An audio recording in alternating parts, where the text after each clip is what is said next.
Mielaleliama José Kongolo mibekola lomvula kuze kono kokole kakampela mo pepe na banzaki bolingo na ngai tokovanda kino liwa na pesa kyo motema na nga na pimela kyo yango te maboni osalinga boye otiki nga kidiba ngango na lembi yo na baye yo bolingo na kitoko na yo atako ngenga kalokola mizoto mesina na boy yo sina boy yo katoka kwenda chu na boy yo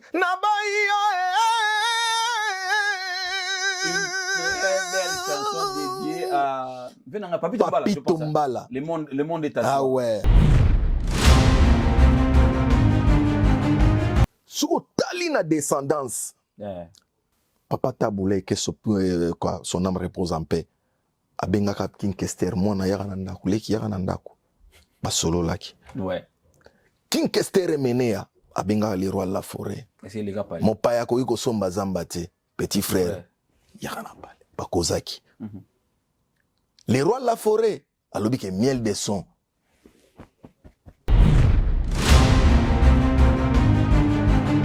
Parce que bige bananga na longwa wenge na komanda kwa les rois de la forêt. D'accord. Na komate ça après ça yana leki na e ya famille. Wana longwa mama muziki. Mama muziki etalinga te na mamboto sola na mitu. Diku na zoyemba déjà ba Ibrahim Chamalenga limbisanga na kolela papa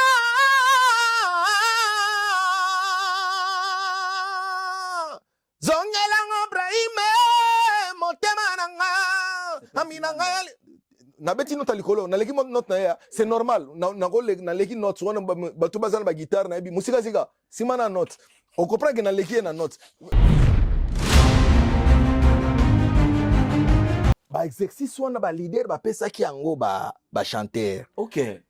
Na quartier latin vi mon pa pesi soleil ya sala eloko moni tia ba pema bongo banini tous vocal na roimba vocal ba tuté na nini na maison mère banini kuna pe ba imposer pe so mona mai na ngana nini ayimbi vocal mo ba dande ba kokanga ba pema bongo parce que vocal o monde na bandi Te OK na makasi. kenaka bongo donc mais siko yanga ya kaneti mai ozo melaka ba OK. Lelo ngana betaka vraiment tolo wana oloba je suis le voix puissante ya République démocratique du Congo. Miel. Nasa vraiment voix puissante parce que soki muto chelinga tembe producteur mo monene alobi ke no bo sava na cheli bino 2 heures du temps ya podium. Et via le bain a wakana kiti vandi wana azozelo na pale. Tena okende na oketo sola na vie. Obi nini? Abi ali écouter makamba TV abitika. Popol. Abi yaka pale. Mais non, TV batika raté parce que na minute au monite na. Lelo na. Ndo kata linga kote ya loba bongo. Non, ezap ngana bando répondre kana ba question ba journaliste. OK. Ti omoni à l'époque nze monanga monalé yemba. Non. Ouais. Mais c'est une chanson signée à Gianni. Simeon Chisangama kotala ngambo te ororo tika koyoka maloba na bango nyonso bakolobaka. Par contre, pour dire la vérité, n'avocat la fidélité, l'amour, Kakol m'avait aussi aidé. D'accord. Ouais. Ah OK. Et ouais, Kakol m'avait aidé na vocal wana na ba débit nango et tout. Tu vois. OK. Ouais. Moni lelo soki ovandi pe na live, concert live. Bona chaka 4. Pona kende na kende bi 4 ya Congo. O ba artiste nyonso ya Congo. OK. Toute tendance confondue 4. Miela na kati. Na live. Ya liboso nani? Non, je peux pas citer Baliboso Tommy Bali, mais na lobby que soko che 4 que non bazana performance ya énergie ya live que non instrumental et vando zo que non musique et beta chanter a oyemba. Ouais. Miela na kati.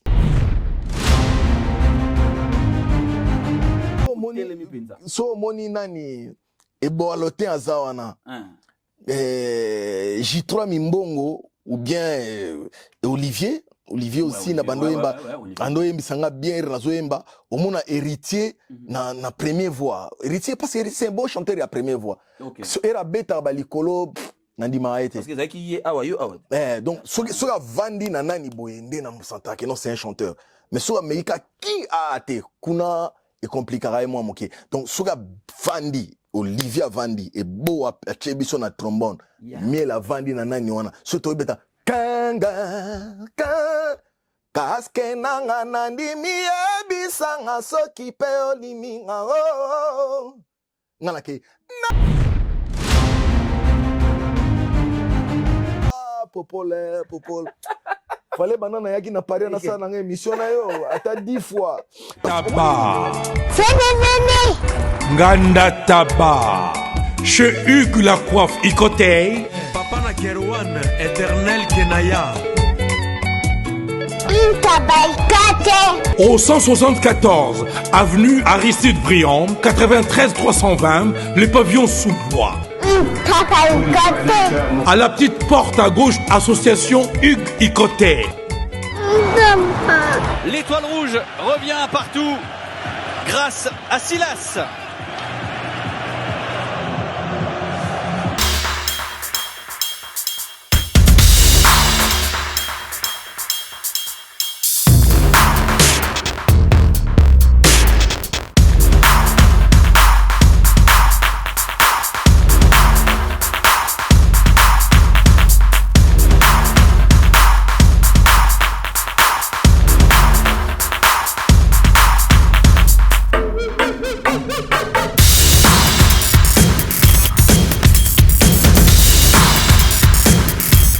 De m'appel de télévision, bonjour et bonsoir. Merci de nous suivre partout où vous vous trouvez. Vous êtes en Afrique, vous nous suivez depuis Congo-Brazzaville. Nous vous disons bonjour et bonsoir. Vous êtes sur Paris, vous nous suivez depuis Épinay-sur-Seine. Nous vous disons aussi bonjour. Poutuléo débute cette émission de chronique musicale, de variété musicale.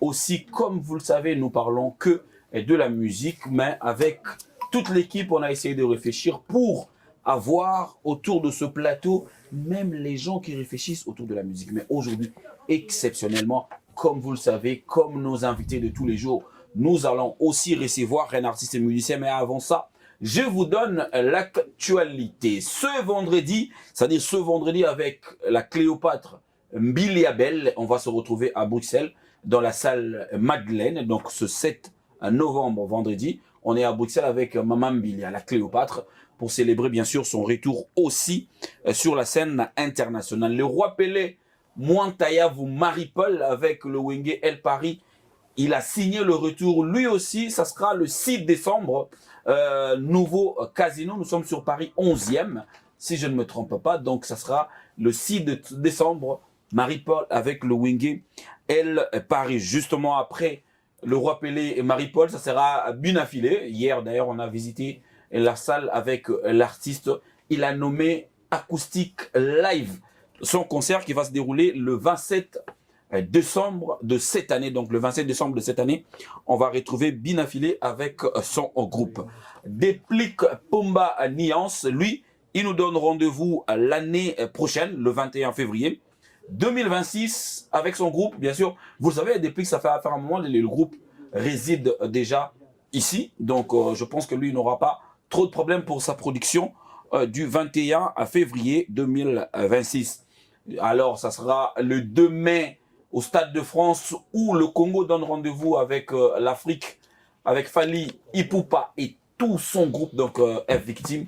On sera au Stade de France le 2 mai 2026. Mesdames, messieurs, jusque-là, c'est ça les informations que nous, on a à notre possession. Ici, sur ce plateau, double revolver sorti comme Lucky Luke, bien sûr, qui a la vitesse de tirer sur l'ombre, sur son ombre.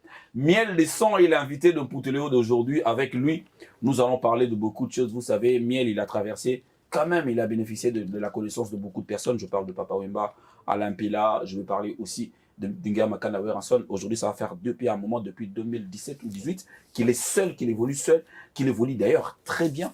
Miel des Sons est notre invité d'aujourd'hui. Miel, bonjour et bonsoir, bienvenue. Bonjour, bonsoir. Bon séjour sur Paris. Hein. Merci beaucoup. Merci. c'est-à-dire respect musala nous allons donc kenna no bana kinchaso no vendre pour landela boulot na yo. Oui. Donc, jour Moussousou, tant Moussousou, pardon pour le dire des jours, tant Moussousou Nayaka, peut-être pour 2-3 jours, parce que tu vois, la famille, en tout cas, en plus, ma fille Lolita qui est ici, elle est trop exigeante. Ouais, trop exigeante, donc, Alinga Père n'a pas trop non, mais tu viens pas, je dis, mais non, je viens même pour 2 jours pour toi, je viens, 1 semaine, et puis je rentre. Parce que mon boulot na biso, lenginango na inspiration nango mingi Kinshasa. Parce que Kinshasa et tout, le soleil et tout, voilà, tu sors comme ça, il y a des gens, beaucoup de gens, l'inspiration et tout, voilà, donc on va dans les petits mots où tu connais bien, mais yo kanan le logo. Donc ici c'est pas pareil parce que tout le monde azana bango misala et tout, kende zonga et tout, mais du coup c'est là que tous ces ressources et tout. J'aime bien aussi rester là-bas parce que au moni tozana ba guerre moko oyo to sala kaya koluka que non, les jeunes puissent comprendre que le Congo c'est pas seulement Kinshasa.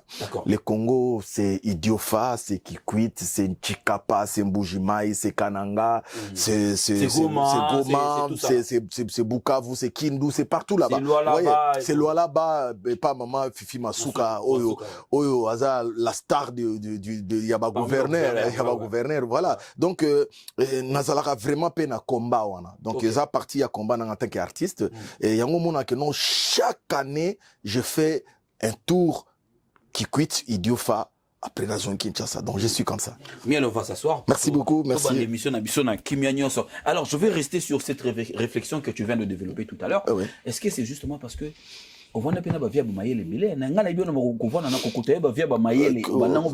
oui, mais en fait, Isaac, Lelo tout ça là interview oyo parce que total la mususu ko vanda botal interview il y a par exemple entre guillemets ya Luambo Makiadi otali ya Papa Wemba otali peut-être vient na biso King Kester donc batunyo so bakenda bakufa mais soko vanda interview no ko vanda pe boepe sur moi idée na maele moko boeto. Du coup nous sommes pas là seulement pour chanter danser et tout. Déjà que vous êtes de du masse. coup batu oyo balingaka biso batu oyo bazala biso ces gens-là ils ont aussi envie d'être édifiés, d'être formés ou informés par nous. Leader, il y a opinion. Vous voyez, on peut pas venir dans ma plateau à télévision seulement pour parler la musique. Oui, bien sûr. Après la musique, on a une vie privée. Après la musique, et puis tozana responsabilité mususu tozala kanango ezaya oyo fanatique oyo bazako soutenir biso. Parce que même à toi tu billet $1. Baye 100 000 par exemple, donc on a $100 000, donc ozoka $1 moko na mitu ya batu moko boy. Alors batu wana siko ozong c'est la bango kaka mélodie to ozong c'est la bango père oyeb savon que non, ne pensez pas que le Congo c'est seulement Kinshasa. C'est pourquoi que non, si il y a quelque chose, il y a une fracture moko ezalito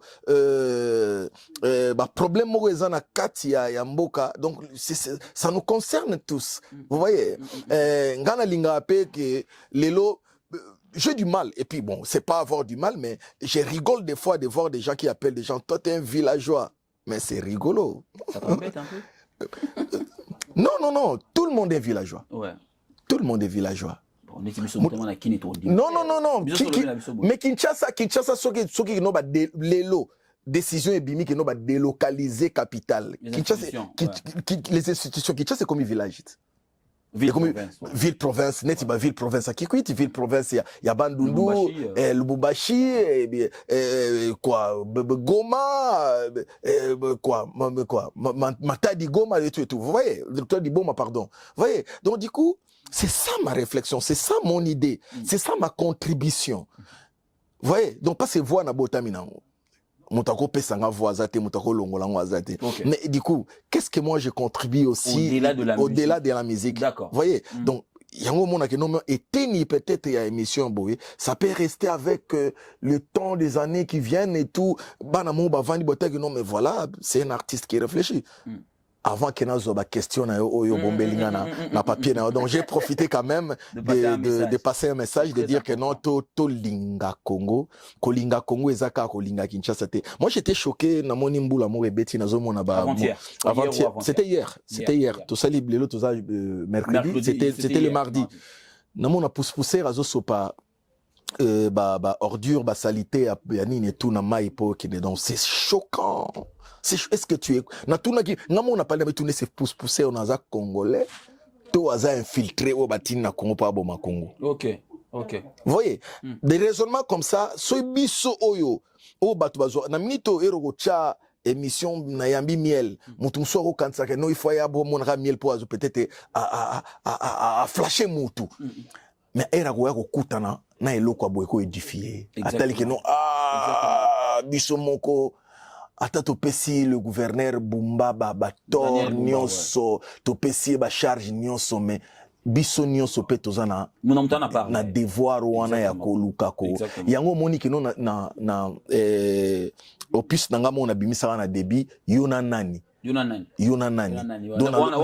loba eloko moko no na kati ya préambule ouais yona nani yo moko tala liboso lupango na yo kini bopeto na sala eloko mo kini bopeto tout mais malheureusement na mboka na biso wato sala eloko abongo po mona ke no donc ba olinga ki fo kende ko luka na kango za na mosa kuba ko ya kimboka wana kimboka donc ba olinga yo kende luka peut-être gouverneur po à comprendre que no moto azana nani mais ce qui au vandi moi je fais ça pour mon pays. J'ai pas besoin de n'akende parce que je suis pas un mendiant d'abord na koka na ngate makambo na hotel na ba bureau batu kozela donc na koka na ngote peut-être ça na ngo rythme na biso musique mais nga personnellement na koka ngote mais du coup je préfère quand même qu'il n'appelle sa message et ça l'appelle les cas donc excusez-moi peut-être dans une émission moi ça m'arrange moi ça m'arrange parce que déjà ba bien ngamino ba leader d'opinion donc ça dit qui dit leader d'opinion qui dit encadreur de masse qui dit voilà quelqu'un qui a un mot merci beaucoup à poser pour ma communion c'est ça nzambe apesi biso chance to les kanaba média batupe bavandi batala biso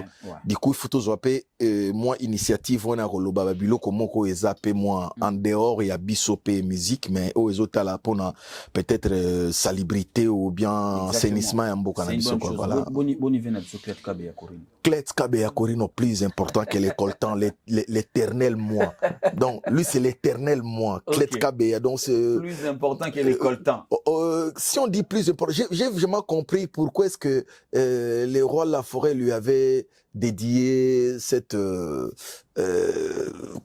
surnom la plus important que le coltan. Donc c'est quelqu'un qui est plus important que le coltan. Azap Penzana Mutema Bomoto. Donc voilà, donc je l'aime tellement, c'est mon vieux. Toujours le Bumbashi, voilà. Toujours le Bumbashi. Toujours le Bumbashi. Namboka Obazana ba maître Socrate Lamiel, naba Lami Lamiel, le directeur Lami Lamiel, donc Andris Lamiel, donc Raquin Lamiel, kuna pe na famille tellement ouais, donc la miel est belé bazana Lubumbashi donc on salue quelqu'un à Corino qui sera en train de nous suivre depuis Lubumbashi. Un grand frère qu'on aime beaucoup, toujours Malamou. Alors au début de l'introduction, j'ai parlé de First Class, je parlais de Papa Wemba. Nombreux le peut-être que on a monté na bango pour peut-être que passage nos pécuniers est clair, on a avancé, mais tu as quand même eu à voir cet homme devant toi, Papa Wemba, pour t'orienter, pour te dire quand même miel 1, 2, 3, 4. Aujourd'hui, comment cette photo le belango au bima kunandengeni en fait.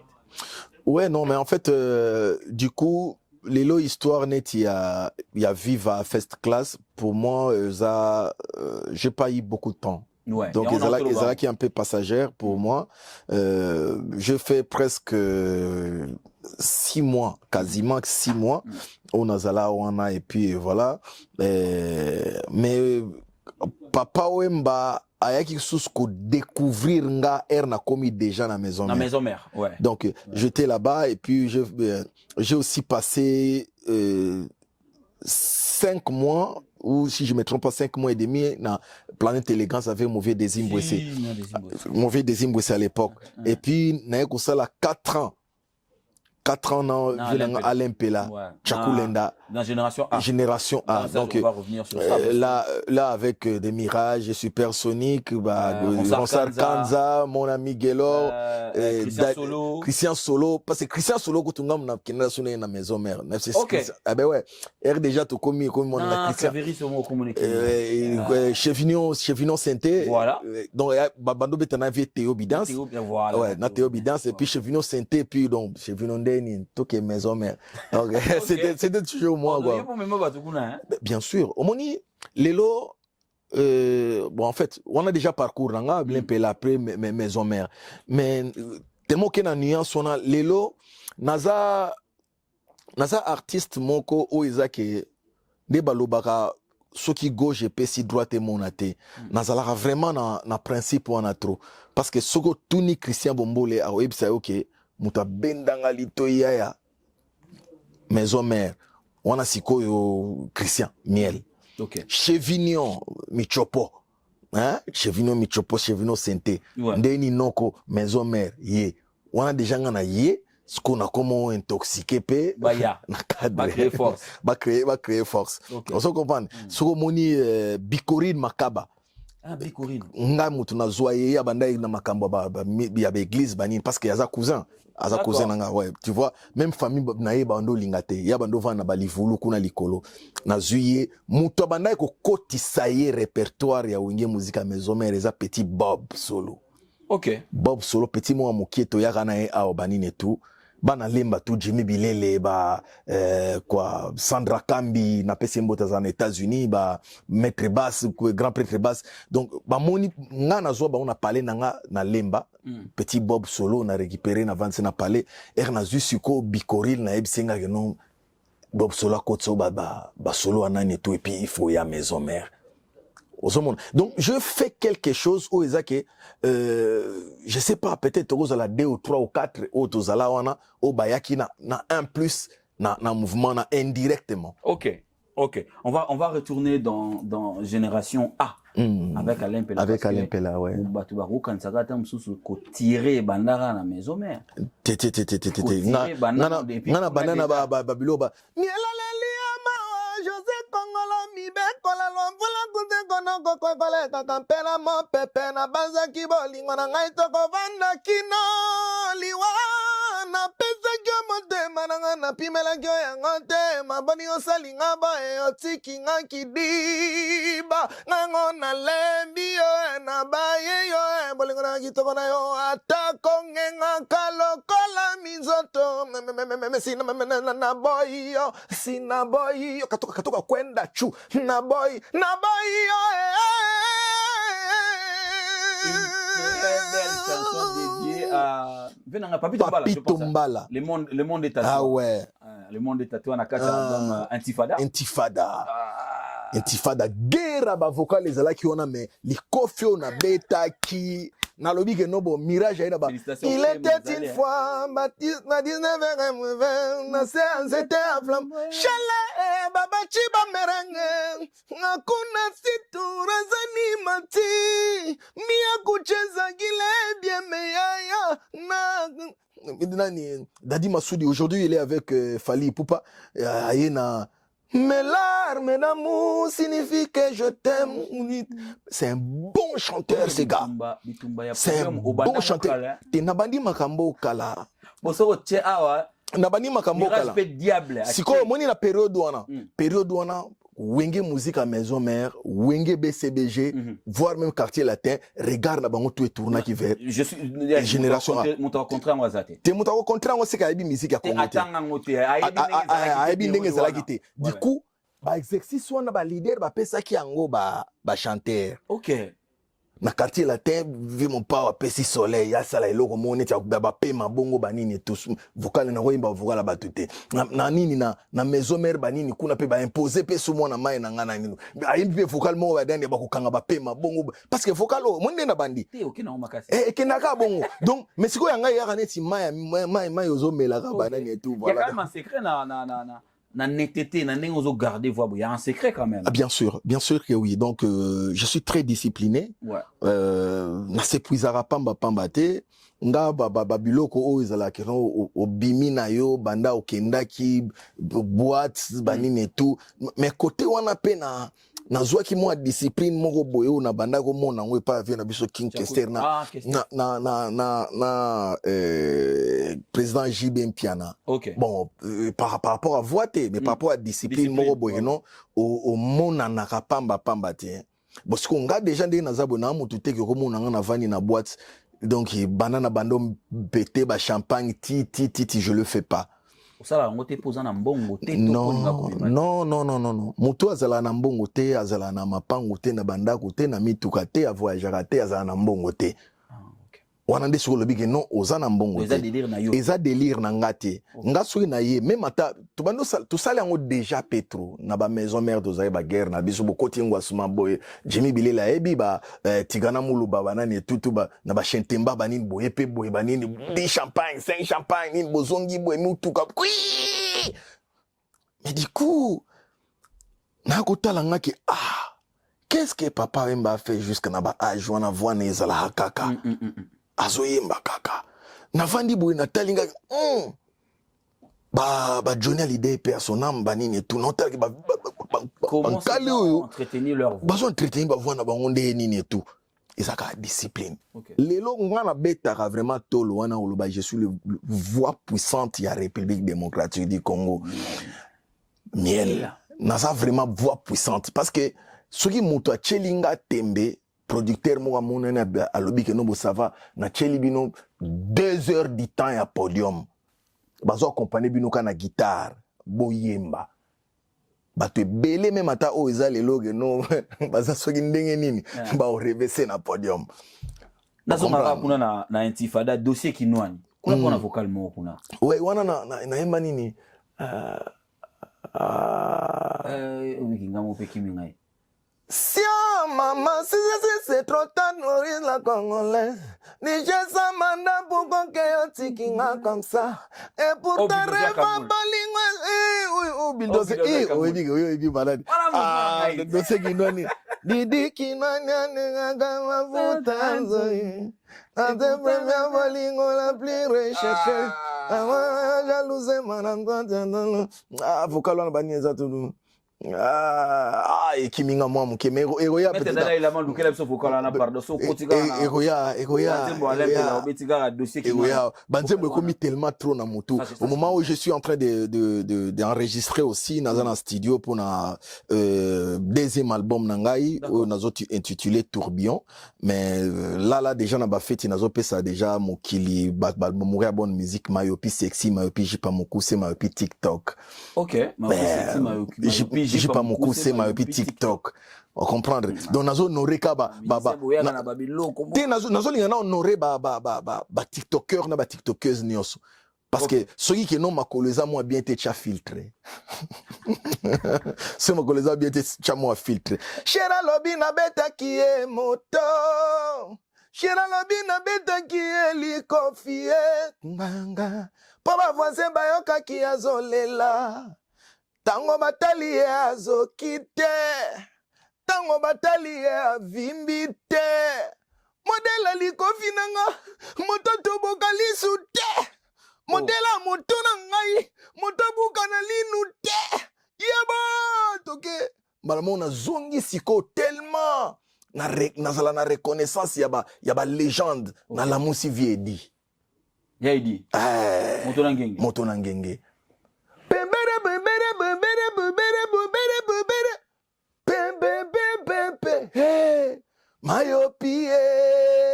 myopie sexy myopie jipa mokuse myopie pete myopie TikTok vanda na ngwende na yo myopie vanda malamoto bandi 1 2 3 4 fongoli Mama tenga na sengi peut-être na émission na yo leki basala ba commentaire moko ezala baya na ko bundisa biso ya koluka ko dénigrer ba commentaire ba kombo ba tiktokeuse no ba tiktoker o ya bien wana parce que vendredi tout ça l'émission le tout ça mercredi vendredi déjà na sala ba dédicace nango. Ah OK. Donc il ba tiktoker o ba monique no ba tiktokeuse o ba monique ba na dédié yango bango parce que ça va se retrouver na kati et ça la bango bien parce que déjà petit na Golbin Moulele déjà azana kati. OK. Ozopande full option déjà banini aza déjà na kati. Petit na moko nani Belbish BM hein ba petit aza na kati. Petit ba benga ba petit wana bino ba petit wana ba benga ba petit siko ba petit wana te bati na mais moi je veux na mona comment on va précis hein petit bino to réfléchir ce miel à boire bino ou pas ba benga ba nyonso ba petit bango mkola za raté pas na bango oh bango ba petit na ngai boti na ba kombo te bati na ba kombo ata na ba commentaire parce que ba commentaire à l'émission na linga ezala que non tiktoker qui mboka e banine tout donc le vendredi parce que le tout ça mercredi na habité boche émission journée jeudi déjà bazota lango déjà lelo bobo zwata ko koma en tout cas je vais faire l'effort et ezala pété neti liste nan pour eko saturer nani non je suis artiste na oye bandenge ni na OK nango mais vraiment je nazo dédié yango ba tiktoker na ba tiktokeuse parce que mayopi sexy mayopi j'ai pas mon cousé donc dans ce tango pesa pas cité OK sur Betika 1 2 3 4 fongoli fungola onde bosembe azolinga te te ah eso comprendre te fungola te mais siko porte fungwa maka so lingo yamba mutauti voyage popol mutauti voyage ozo na bien mutu soki mutauti voyage lingo yamba yosani ya mbi vous comprenez nga na fungoli mabo donc tali côté mayopi basokola na mai ni nyango po bato balula ye nga mona bokia adenda kandenge ni nyango nzambe po bato balula ye atelemisi tata mayopi atelemisi yaya na ebisa yo eza mabe après ce to longo wana to betela butu maboko Simba Mir donc sozo mona te mwinde kata au moins so molili ba osanini il faut Simba Mir te on appelle téléphone na kumuluka kumuluka nzela mais Simba do ko pas que Mir ezao banina leka OK si wapi poko na chambre atana molili mwinda te okokota kaka mayopi sexy TikTok mayopi jipa mukuse et puis rumba moko ezana amour Tripoli eza mabe OK vivre sans toi c'est maman kozanga yo eza kopusa mikolo yaliwana ngai pene mon amour na la musique de baba moi OK opemisi mo muke na la musique na banias na bandinge to kembira mais le son si je me trompe 14 ans ou 13 ans dans la musique à maison 13 ans dans la musique à maison 2004 à 2017 ouais 2005 fin 2005 à 2018 13 ans 13 ans dans la musique à maison ouais quelle expérience. Beaucoup d'expérience. J'ai hérité quelque chose qu'on appelle scène. Koi bande ni ko tenir na scène. Vous comprendre? Koi bande ni avant bandana koyemba. Erozo y a déjà posture, présence déjà à scène. Donc j'ai hérité beaucoup de choses qui est très important aussi pour la continuité, pour l'avenir et puis il y a carrière nanga et quoi voilà. Au-delà de la connaissance musicale, moi personnellement, ça n'engage que moi, j'ai remarqué que pour le Baraboula, ma maison m'a rébellé, mais tu restes plus sur les attaques spirituelles que tu as eu à vivre là-bas. Est-ce que c'est pas une mauvaise tâche ou éthique là? Non, là, je sais que Nabi place yo OK, il na place yo Moni et loko lingo lobana. Ponga pena na vivana bino na banda ki koloba. Et to yembi obeta na sepeli na ngana iba période mungongo ne kendaka. Te mais omoni période wana ezalaki ken yangona lelo. Ouais. Basalelaki nga campagne kaka na ba frère nanga à l'époque au miel moto akisi ezalaki nini omoni herbo keibo meki bo sentir que mutongo akati basinga mitambu na bino malamu epesa bato eloko bongo comprendre? J'étais beaucoup attaqué, mais na lelate. À l'époque, on l'a mais Mikolo na mono zongela yango. Comment na loba non na zongela yango troté. Na loba yango na émission ya confrère na yomo na Kinshasa na mekai ko loba yango parce que ezaki eloko moko so na zo loba yango na banda ko loba yango trolinge bi wani faiblesse net na obanga banini. Ce que tandis que nga na zambora misara. Na banga kati. Oh, encore l'espoir était vieux Boakongo pour toi tu étais le fils chéri de Vénico. Non. Nico paix à son âme en tout cas. Yezana ba masolo oyo alingai ke ya sola nanga un jour tôt ou tard na sola on a vie. Ah OK. Il m'a dit tôt ou tard même à tes 50 ans ce qui yo kufite veno akufite jour vena repesa ko espace bo vanda bo sola yebisa eboy. Et via le bay awo kana kiti vandi wana azozelo na pale. Tena okende na oketo sola na vie. Obi nini? Abi ali ku tema kamba TV abitika. Popol. Mais non, TV batika raté parce que na minute au moins te non, exact ngana bando répondre quand na ba question ba journaliste. OK. On va d'abord peut-être toujours ba que non arena Grand Paris en tout cas les rois de la forêt bonne chance banini journaliste tout oh. Yuzo kumi ça vient non mais alingane yote. Ozopani nga réponse na ngeza lagini. Alinganga te ngana lingaka ye. OK. Donc et côté na ye nzambe. Mais c'est quoi yo? Suko tali na descendance. Papa Taboulé que son âme repose en paix. Abenga kap King Kester mwana yaka na ndako leki yaka na ndako. Ba solo laki. Ouais. King Kester menea abenga le roi de la forêt. Est-ce les gars parlent? Mon paya ko yiko somba zambate petit frère. Yaka na pale. Ba kozaki. Les rois de la forêt alobi ke miel de son. Toza la potot total la TF1 toza la bana et tout sur les informations zo le mona mutu mo ba chena na nyona zo sala azo mime alo langage abaso siko langage wana yo eza plateau na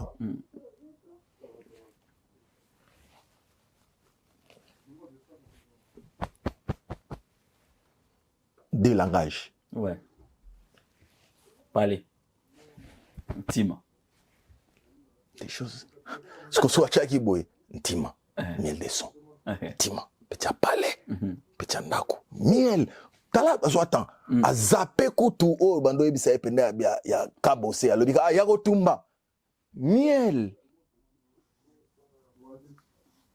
ya ndako parce que ebike li solo o ya famille ba solo rango na TVT exactement mais sikoyo biso tellement moni ba famille o to uti ba famille ya nini et tout ensemble no ebike no bon caprice ba sale la yaya o sale ngo pe muto libanda te ezo bane caprice leke pa yaya ba sale ngo muto libanda te so caprice nanga ya yaya na ko sale ngo na muto libanda te tango na sala caprice de dire que non par exemple na vandi pe na kwenanga parce que ebike bananga na longwa wenge na commande kwa le roi la forêt d'accord na comment ça caprice ya na leki na ya famille wana lo mama muziki etalinga te na mamboto sola na miito muziki to chango eto bani muziki yango lelo mais o des asiko o ezake non palais na ndenge ya palais yango wana nde omoni ke non donc descendance o comme siko li solo descendance funa mona vie OK ouais faut mona eko na sola na vie ouais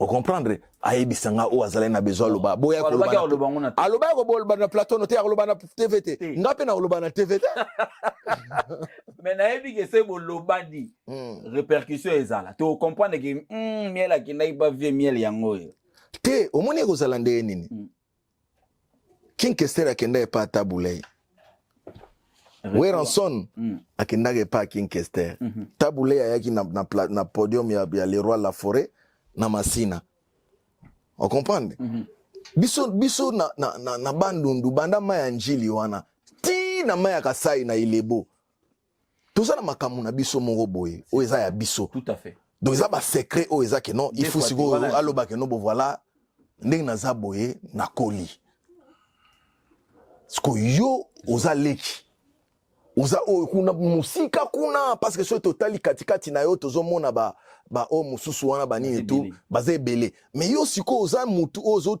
tenir na na plateau no lobinine ozo ka tana kini ovandi obi ko vana kini pendant 6 mois ça coûte combien so oza en orchestre Moi, c'est un musicien Bella. Moi, Bella. Yemura Bella. Enfin, maman na bangwa kuva. No kwa kuva. Nani boye na boye tout et tout. Et puis na bateau ça la ouvert na parler bateau à quartier. Ouais. Cotisation, nini tout. Na yo moko na no charge ya yo moko. Il y a tous les temps, il y a tous les jours. Permets-moi, mais et loko na loba trop. Nos artistes et musiciens dépensent plus que nos politiciens. Bien sûr, bien sûr. Mais nos artistes et musiciens dépensent plus. Quelqu'un qui va me contredire, à sa caméra, à l'écalibosa bandako ba musicien. Après qui l'écalibosa bandako ba politicien. C'est là où vous allez comprendre que ce gars-là, bato yo, ba souffraka. Il peut sortir juste sa tête nanda guneboy. Mileki, mutu apa mbebimi. Yango mikolo na koti na stratégie na tambola nga na TX pour nazalaka neti ba mona neti ga ba kipenga mingi te ba kipenga mingi te parce que ba biloko biso to yaka na ngone ezalaka batal wana mais malheureusement ba kangana ba plaque donc pour vous dire quoi Popol rester à Kinshasa pendant beaucoup de temps, c'est beaucoup de dépenses aussi.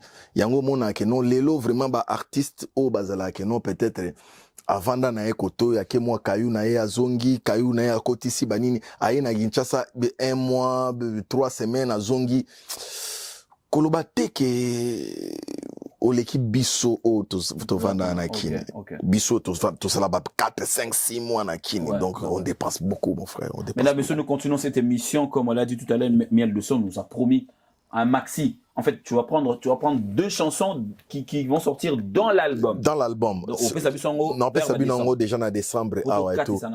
Ah ouais, dans autres dédié le sénateur Papi Labil en Kalim. Donc l'espoir et à Grand Bandundu. Donc c'est un jeune Oeza qui non Bandundu Mobimba, Grand Bandundu Mobimba, jeunesse nyo soba pesiye kilo wana. Parce qu'ils ont compris que non voilà, c'est lui Oeza vraiment na motema. Papi Labil en Kalim. Omoni nabino basakata. Naba mbala. Et c'est ça comprendre que non za jeune lelo ça fait beaucoup des années. O ezala que non ataba to bazui ki bokonzi. Nzela po ekota na ingudi ekende ti idiofa. Et bando ça le matin.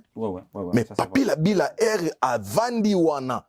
Mbala moko donc il y a soit qui asenga chef de l'état mbongote asenga ebanda kote asenga kaka non mboko na ngai papa opesinga poste mboko na ngai lelo oko démarrer voiture na kin ok ti diofa na catch mais to koma kikuti te to koma bandundu ville te non zela avec Papi Labila Yazan mbongo eza yete za mbongo l'état.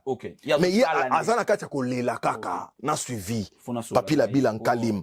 C'est pourquoi je salue directement le DG Tony Labila, Messi Labila, donc les famille bazo accompagner et puis les sous frère na bango mais bazaba na moko Viekero. Salutations spéciales au grand frère Papi Matalata la Matos.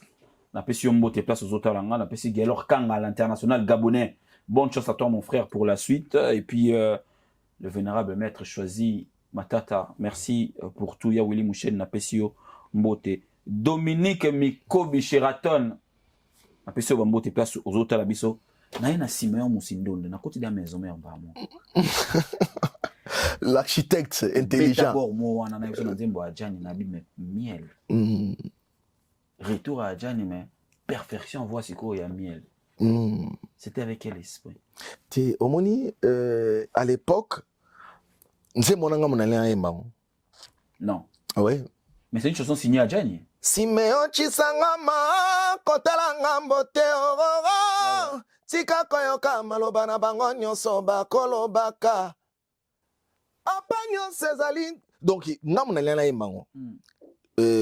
fait chez là en tout cas paix à son âme ngamutu vraiment fana banzembo à l'époque mais du coup et sali que non on a Adjani qui ko sala bakuko awera Bakoka Wera. Bakoka Wera, mouvement néon ezalé na moi ba turbulence ebele. Oh, téléphone ebunga ina mouvement Johnny. Boyena boy. Donc ma solez ayi donc net ya mabe bazo lati seka le rafata gi ate funa récupérer AJJ. Mais ce qu'on a récupéré AJJ, on a déjà nandia on a ça sous-sol. Sous-sol. Nandia déjà ezaki no il faut banto banda déjà eloko wana. Na palais na mbinza toujours travaillant déjà na Maindombe na Vechela et tout na master moko a komone ki manga banini et tout tout travaillant na palais et tout après to komi na ndiai na mona ka via benga na cabine senga miel yo nzembo yo bavana flamme senga nzembo yo na moni ti ajani abeta ngokaka omoni ajani abeta ngokaka yo yaka na vocal mais il faut beta vocal mystique hein? Il faut beta vocal mystique bani tout mana tanga ki balongo linga plan que ben na tiroir to tali mutu mona sima te nga mingi en tout cas nzambe asalanga don moko na chance mo ezaki ba vocal ebele na yemba o bato ba sepela on improvisant.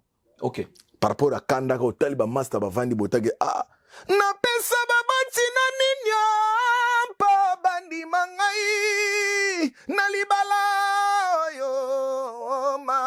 nasali makasi ya mobalinga na suki mama nakomi donc erozo beta ngo déjà ba mozo tala bango ki no va comprendre ozoli alino esa ndenge mo eto bando travailler même ata na studio Marcade et tout so moni songa na koti bod omona president ayika na ndeza we miel faut ocha vocal mon en même espèce ko nyatela vocal ya fidélité d'amour.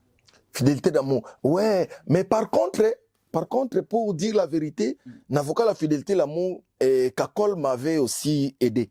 D'accord. Ouais. Ah, OK. Et ouais, Kakol m'avait aidé na vocal wana, na débit nango et tout.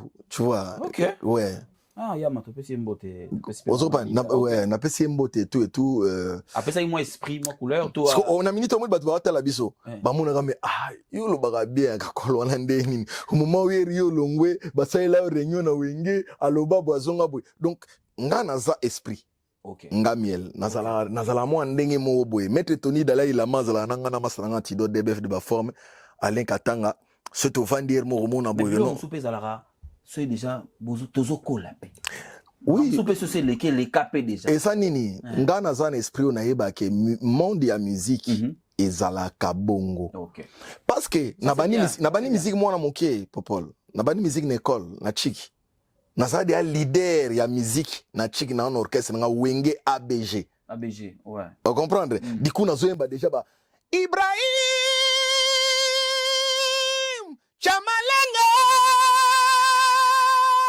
limbisanga na kolela papa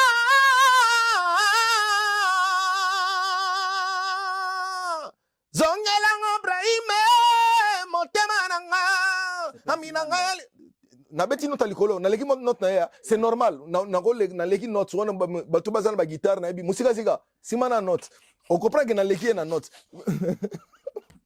ozopan na beta bantemba likama nini na ngai mwana ya mama na beta de banzembo wana bani ozopan moi déjà na école yango le roi de la forêt zong c'est là ka kala ibungi en fait remix na Bacardi azongisa na Pit Bacardi yo yebaka eloko obi ki nalinga ba journaliste abo Tony Dalai Lama obi popoli wa mystique to solo la musique ateo na kati wana choli boso oso comprendre a comprendre que non ndenge zabo banini babiloko wana même donc obi dada mais via bana ko exprimer bolingo na envers yo banda kala dada te vie aza mystique il faut wana za mambu toko sola on na plateau te aloba ide ma omona ka mo Benson na plateau na sola mote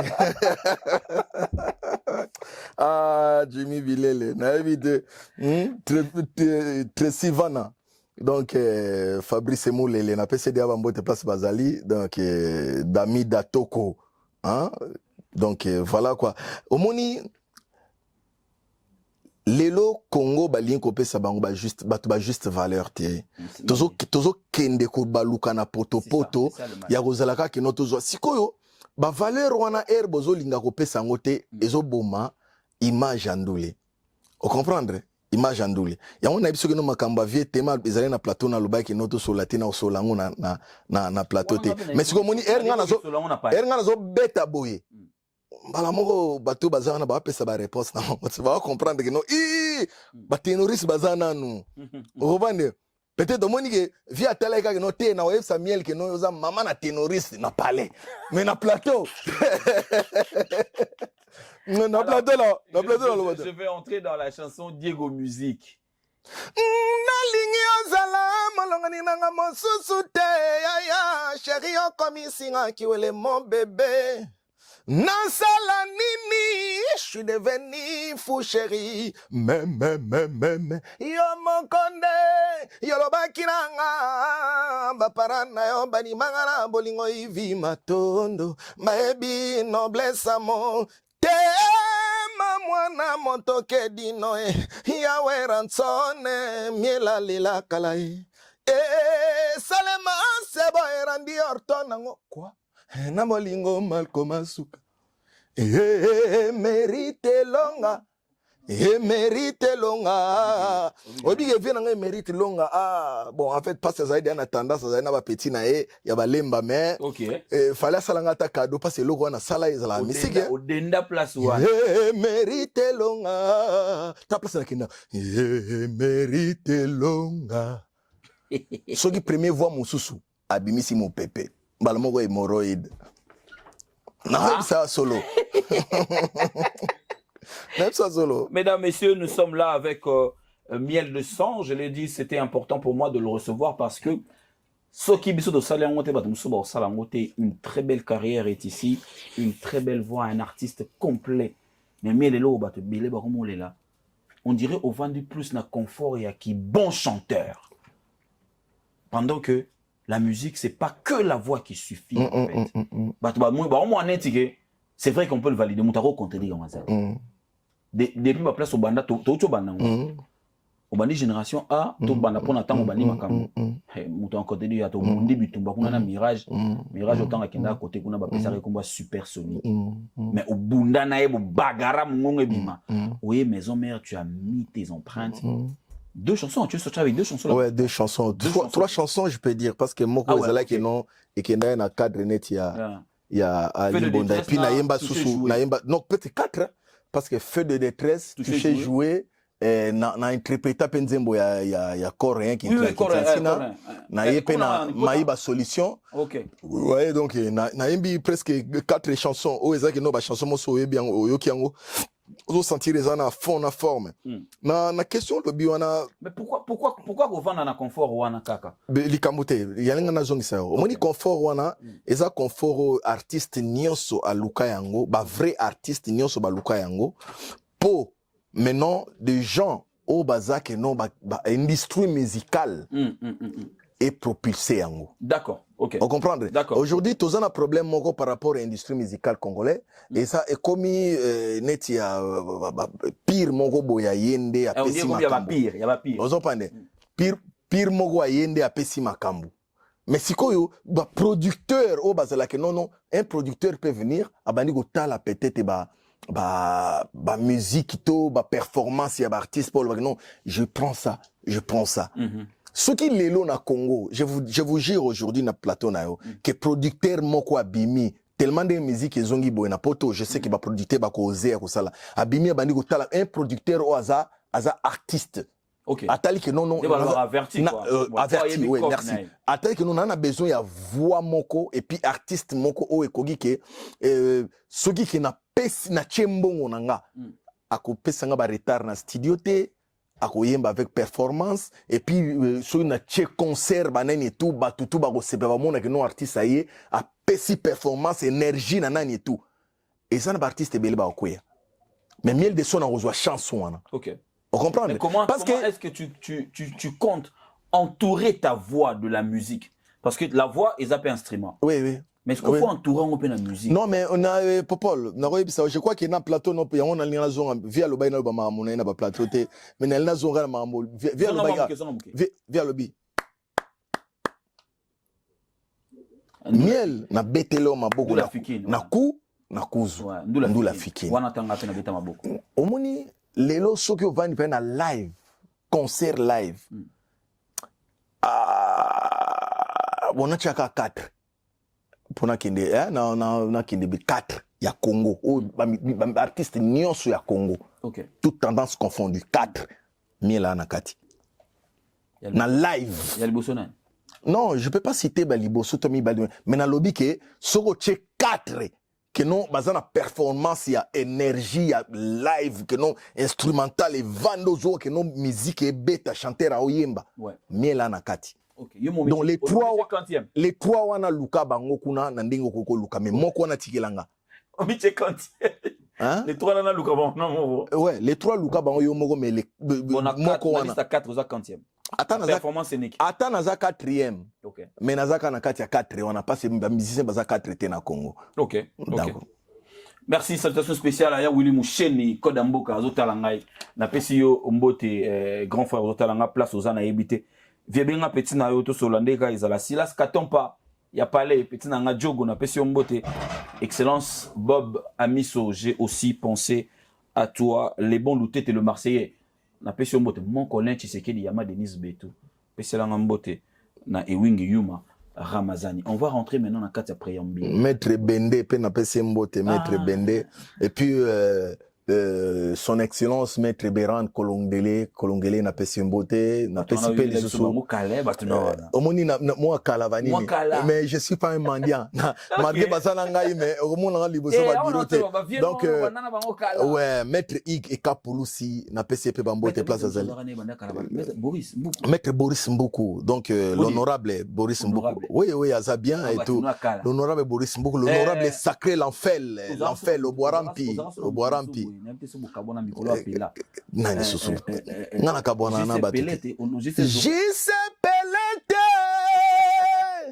atribotulie donc na yembi ekutu susu ne lo tozoemba na uti ko solana ya 10 minutes banini donc ouais le boss JC Pelete na pesi ba mais les silencieux batona fu omoni relation lelo ezambongote lelo ba relation ya bato ebele bebara parce que soko sengi lelo ba pesio lobi ba pesio te on va na plateau TV au Katsasu bato wana te komi kanda mais moi pour moi na yeba ke non du moins nazala na bango o ezake bato bakoki ko réfléchir ata pona miel ke non ba moni ozo dérailler bazui téléphone na bango miel faites attention voyez et peut-être lobby article moko to ou employé moi ma na TV mutu moko ya ko corriger non on dit pas comme ça ouais c'est ça donc tu fais des choses comme ça sozo luka ke non za na bato ozana bato pona l'art non mutu nini yango ozala zo sala mbongo neka poka bando pesa ka yo banini donc ça on appelle ça des mendiatisme quoi voilà pour tout le monde na biso na maison mère on pas jamais maison mère to kota na préambule et l'on dit to kozwa fait donne-nous un truc na kata na maison mère tout dans la maison mère pour tout le monde tu donnes quelque chose et le mot maison mère tes maison mère d'être aussi la nit maison mère na déjà na ba elo ni suzala na maison mère il y avait quoi là-bas il y avait yebisanga soki bolingo esana motema na ya tope fandi nango na bimbe bo mama e jour kozwa beze ambanda na monoko ekosilisa lengi ya bolingo nanga salelanga liboke ya bolingo ngati nazokama ti bazoboya batenoriste baza sudenga non kama mabe non kama mabe non classement on oyemba na lengi juste ata 54 kaka classement moko on oyemba ba na lengi so moni nani eboalote azawana J3 Mimbongo ou bien Olivier aussi na bando yemba ando yembisanga bien razoyemba omona héritier na première voix héritier parce que c'est un bon chanteur à première voix era beta balikolo nandima été parce que zaki ye awa yo awa donc so vandi na nani boyende na musanta que non c'est un chanteur mais so amerika qui a été kuna et compliquera moi moké donc so vandi Olivia Vandi et beau a chebiso na trombone miel a vandi na nani wana so to beta kanga kaske nanga nandimi ebisanga soki pe oliminga ngana ke nayoka sengoma nayoka sengoma wana via matite pote na yona mokili baluki nzambe bamonite soki pete oyambelaka nga nzambe na ndoto nga na kesuko na ndoto wana sikoyo kwa kabe avandi boalote avandi nani Oliver alandi wana avant J3 akende vous comprenez o satire pe yake no toyemba tokanisi la opa toyemba na oya siko na leli kedino miele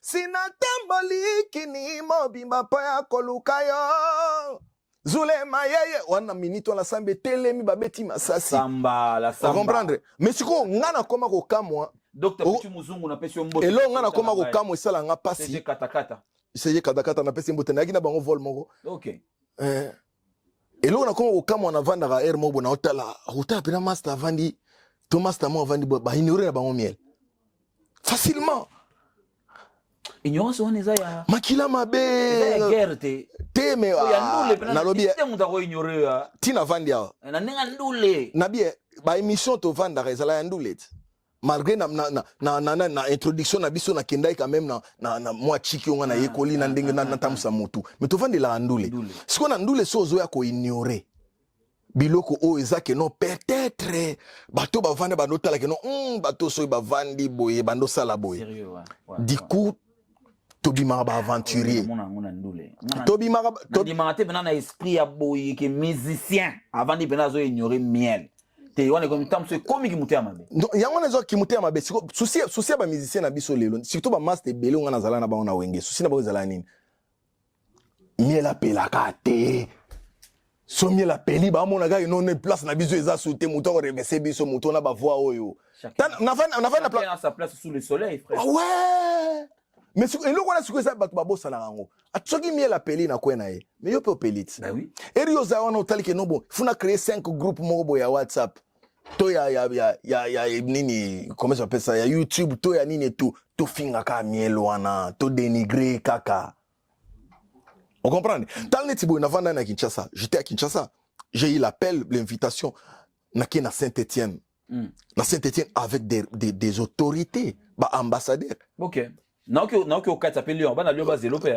te bana Lyon est sur after ya makamuna uto sala na Saint-Étienne d'accord na Kinshasa donc na Kinshasa na délégation na koloba te ke no na kinga te na délégation osomona avec délégation na kati ya mboko na ke Saint-Étienne o ezake no ba ambassadeur bavandi OK on comprendre parce que muto a invité ngai na nini JDT na quoi restaurant Matongé aza ivoirienne pardon aza ivoirienne non camerounaise aza camerounaise donc du coup bazalaki ba invité ya ba konzi wana il y avait que ba ambassadeur consul na biso ya nini na Anvers.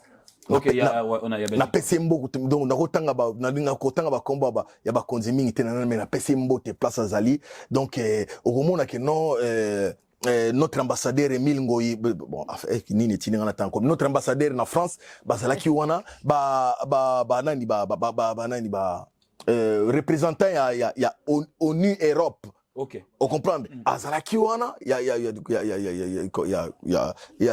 comme ça ambassadeur mususu pe ya bamboka mususu bazalaki je sais pas pourquoi est-ce que ils ont choisi quoi Saint-Étienne pour nos sala activité na bangwana. Moi j'étais à Kinshasa, j'ai eu l'invitation na komi wana na sali playback devant eux na représenter Congo et puis na défendre Rumba. OK.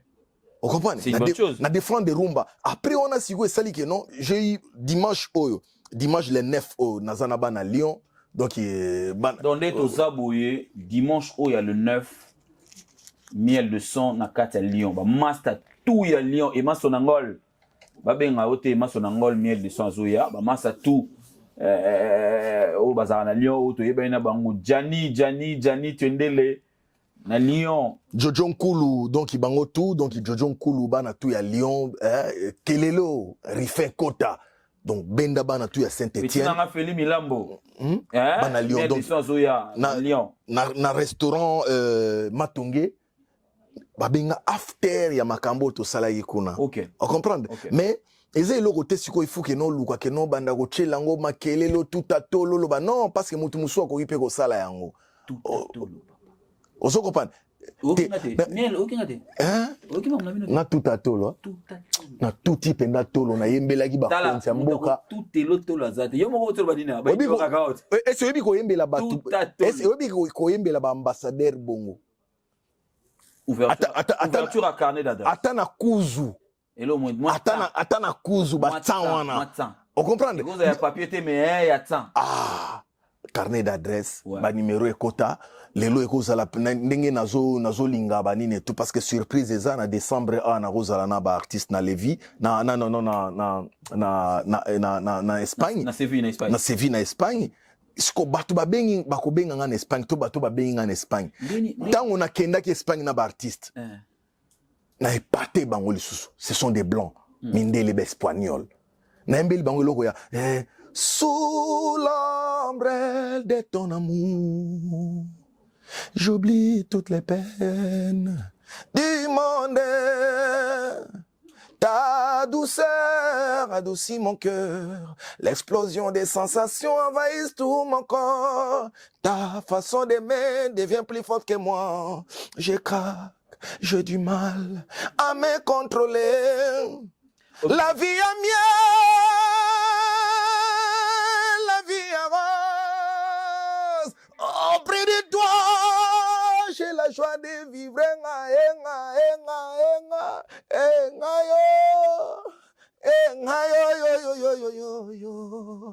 Ah, jamais. Aujourd'hui, la Mundele vandi à Sotala que maintenant, est-ce que voix au na Congo, ils ont un problème au Souba-Loka, Congolais, bazana ba voix boye. Tonini. Ok. Avant d'inayo malgré que soit en espagnol et tout, du coup, interprète à Zawana, donc Ismaël, je lui salue aussi, a interprété Mundela craqué. Ok. Et maintenant, avant d'hier, na commis en France, na que Saint-Étienne, na zui sous appel na bango. Donc le 21 décembre, na cause à la peut-être na groupe na ngali sous na Espagne. Enfin, il fallait bailler quand même pour mieux. Oh, vous avez la deuxième fois, na même déjà groupe na Espagne déjà pour la première fois. C'est ça.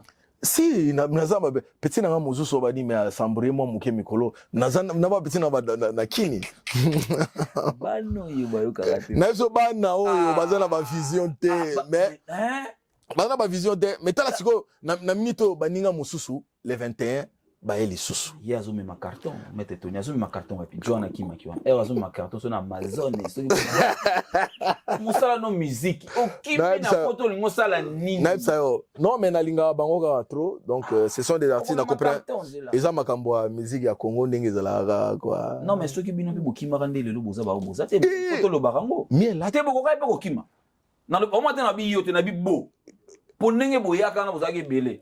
Rien ne veut dire que bino tout vous avez la bonne vie, la bonne famille. Rien ne veut dire ça. Popol, oui que nga d'abord so tali bien na ba ninga tout za na bango. Nga na déjà résident na Mboko depuis 2011. Bien toujours mama okima. Pour vous dire que noko kimezala na tina te. So za na besoin kozonga Mboka oyo. Oza besoin kozonga Mboka oyo. Ezaka mutu. Zalaka musicien. Et puis zala peka na mutu. Koyebelo ni ozo sala. Exactement. Lelo pe okozala pe a ozu pe résident. Ovan pe na Mboko oyo. Ato telengani tezo sala makamu na yo. Mezonga Kinshasa sikoyo vanda 6 mois neti miela vanda na Kinshasa. Au Suba Makila ya rouge nini.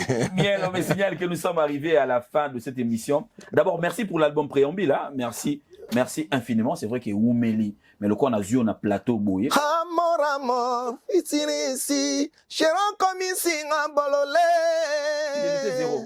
Fidélité zéro. Ebembe abolingo sundala na motema nange komyo pola necropola kokundango ezate holobaki nanga okende koluka mosala nde bengi yo papa yo kozonga nzoka yo kende pe ozonga yo bala pe obota ya yo bombela ngai côté kutu banzele bazolinga tro na ba mère siko eza tellement eza view eza na poto tro mopepa kaina elekaki awa ekumbinga bolingo nyonso natikali milelo na milelo nandimaki te un jour nakobota mwana na mwana ye na tata na ye yo bebisi vi na ngai binano osalisi nga rature na papier examen ya vi na ngai ye nakobosana ye te partout ya kozala kolanda kobandela bolingwa zero ezalaka nsaka te o bardielo eseye monokanise motu mpona lobi badi lose napesi ye mbote Maman la chant. Maman la chant. So yoki neti ba obala makambo. Mwasi andumba ata pimeli mbongo na ye. Ko regrette te po ebite pasi ya mona kana butu we. Mota trutili bakuna diamata ekati e mosapi. Akolela te po esengwa diama ekosilisa pasi nyonso.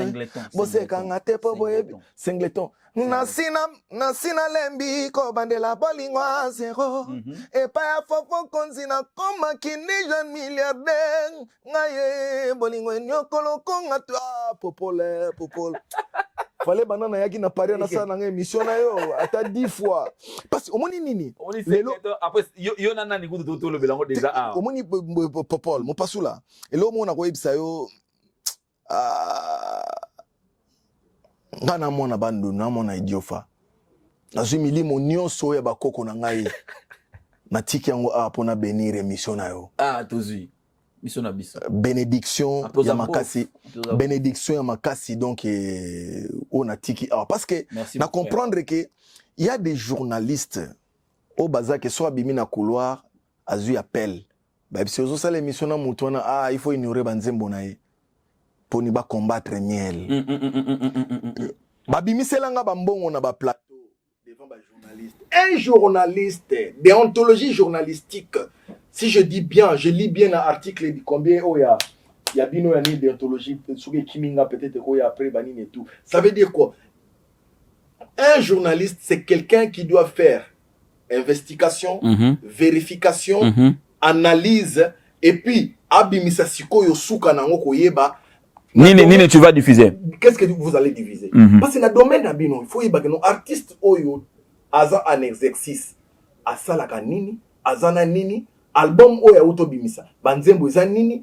Alors, quand il vient na ba émission d'abino, ba intitulé wana nyonso, on va ni surtout même. La chanson oyo loba ki boye pona nini. Que devenir bolingaka peut-être artiste avant de plateau d'abino. Kingani wana bino na ye. Kingani. Donc c'est ça qui tue. Bon, bolimbisa misusu. Tokoma ba youtuber ba journaliste totikali mingi te. Merci beaucoup. Bolimbisa ba merci misusu. beaucoup. C'est pourquoi je dis merci chapeau, merci encore Miel. Une fois bravo. Talaga keno pour la première fois de ma vie kena pikola milimo o ezala nyonso na idio faki kwiti na ye nango bende baye chez bango te baye chez bango ne ba kitsa baye pas basakata baye bena chez bango et pas basakata yo donc namoni déjà Dodé Benza Tripoli donc Tripoli mon ami n'a pas mot théâtre donc par là je vois mon vieux Max Moquet MK étanchété MK étanchété MK Max Moquet donc papa na l'or lourd lire donc n'a pas ma mot de place à Zali donc il tensiano là écran en couleur flash.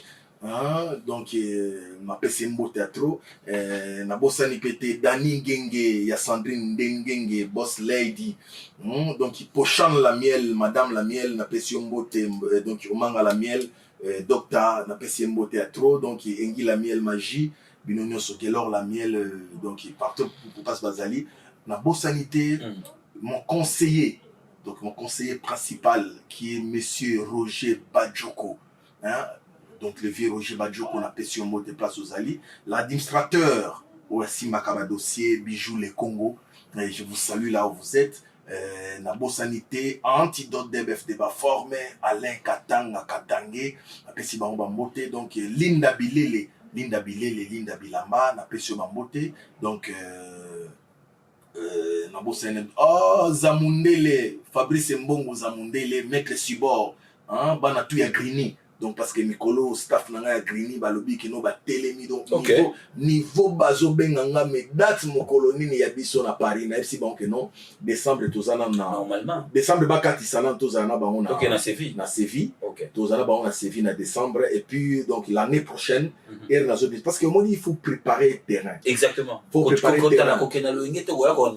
Non, non. On a besoin d'annuler. On a besoin de peut-être. Il faut bêta. Il faut bêta.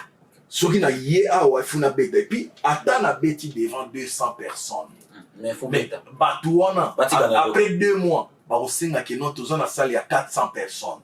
Après 2 mois, on a 1000 que nous avons salle à 800. Après 2 mois, on a qu'il y a 4000, il y a 3000, il y a 5000, il y a 10 000 places. Donc, moi, je suis en train de préparer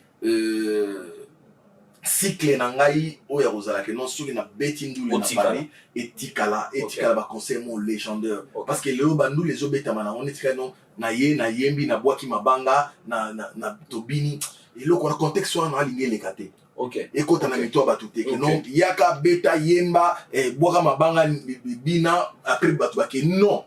Je veux que oye o tiki concert moko légendaire ba rota tana et le comment sala ki le on etikala. Donc, adopter en haut et puis Nazobele la bateau va talanga depuis Suisse. Il a dit, il a fait venanga Jean-Claude Mabanzo. Aux en à Genève, miel de son yé. Mouvement Pégouya puis Suisse. Mouvement les abeilles, mon babé taka le miel de son officiel, batala ba concert on a ça déjà et tout. Bah vous en a confiance on a besoin les lots na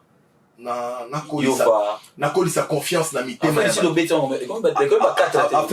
Afrique du Sud Nabia, premier artiste congolais.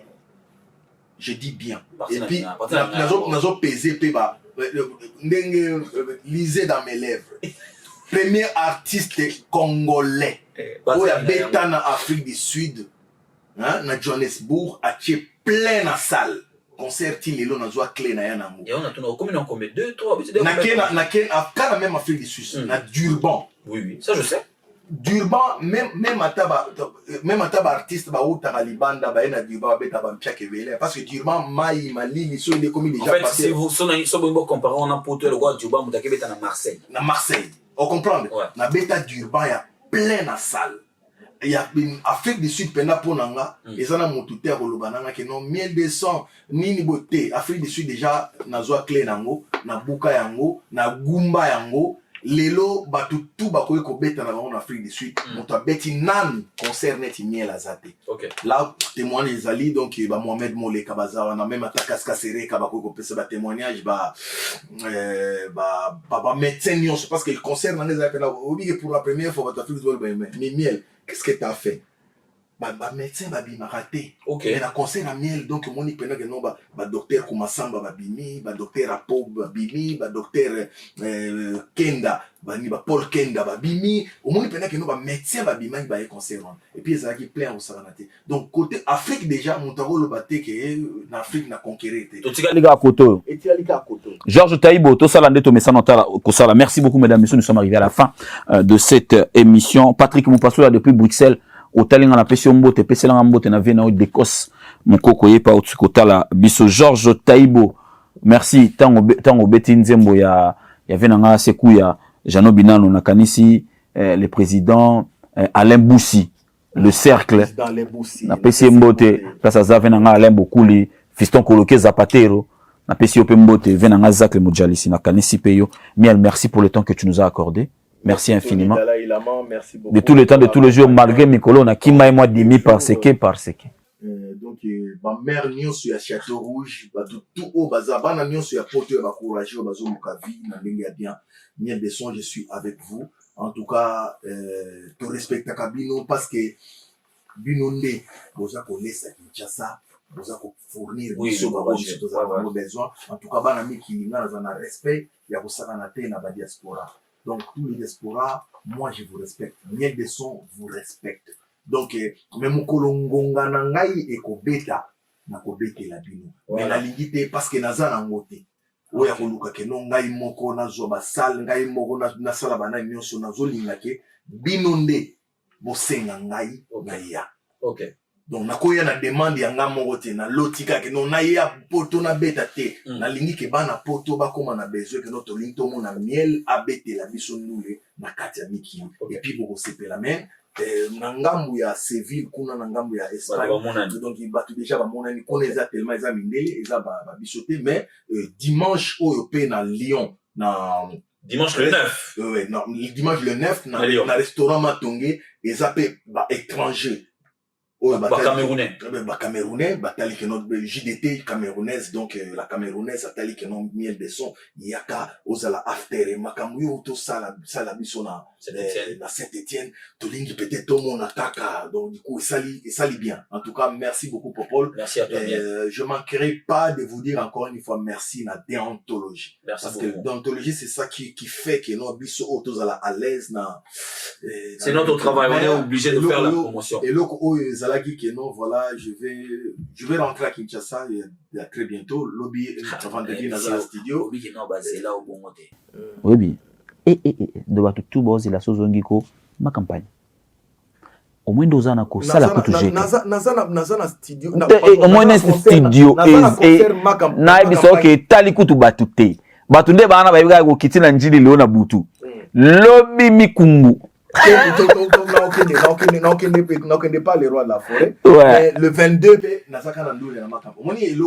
novembre là. Le 22 novembre. D'accord. Dans un concert chez na Villa Dani Dende na Sima station ma campagne on a tout ya poto bazoya. Donc le 22 samedi on a tokuta na wana barbecue ya bien. On est osala na oti ko sola kuna na les rois. Après naïe to solo li sikona bino après na bisi bino sikoma ka musique mesdames messieurs, portez-vous bien, on se retrouve très prochainement pour un nouveau numéro. Bonne santé chez vous et au revoir.